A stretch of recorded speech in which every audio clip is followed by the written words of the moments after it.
Let's move on, shall we? New sanctions against Russian citizens are planned by the EU.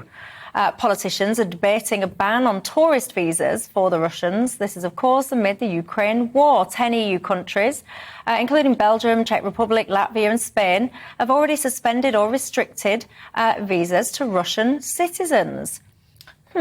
Where do you stand on this? I'll start with you, Peter Hitchens. Do you think your ordinary public should be held responsible for the actions of their government in this way? I protest xenophobia, and I'm shocked that President Zelensky, the Ukrainian leader, has been promoting this idea. The idea that every Russian supports the Russian state and the lawless and unforgivable invasion of Ukraine is simply false.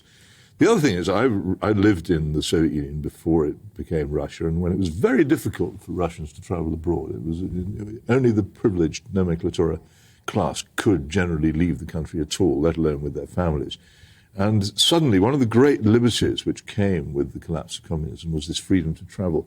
And the influence this had on Russians, those who were able to do it, and many, many of them were, was huge. They saw, for the first time, other free societies, how they operated, how people lived, things they'd never really been allowed to see or experience before. And it had a great impact on them. I would think probably the Russians who travel are the ones who are least likely to be slavish supporters of the regime. And in any case, collective punishment of an entire nation, forcing them to stay within their borders, it's a disgraceful form of behavior. It's outlawed under the Geneva Convention in some circumstances. And in general, it's a very poor principle to work on. I mean, you remember you went to the sort of school where if somebody did something wrong, everybody was kept in and threatened until one person confessed.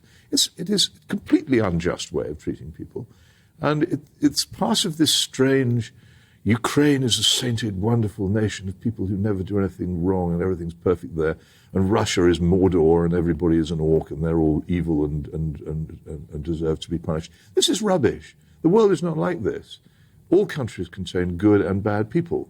And to punish people for things which they have had absolutely no part in bringing about is stupid and wrong and counterproductive and will make it far, far harder when we eventually have to have peace, which we will, and sooner the better in my view, far, far harder to obtain it. And it will make the peace a less satisfactory one when it comes. I think it's quite wrong. I think people should be much more noisily against it than they are. People who in this country have their faces correctly set against xenophobia of all kinds are missing this instance of it and should be speaking out against it.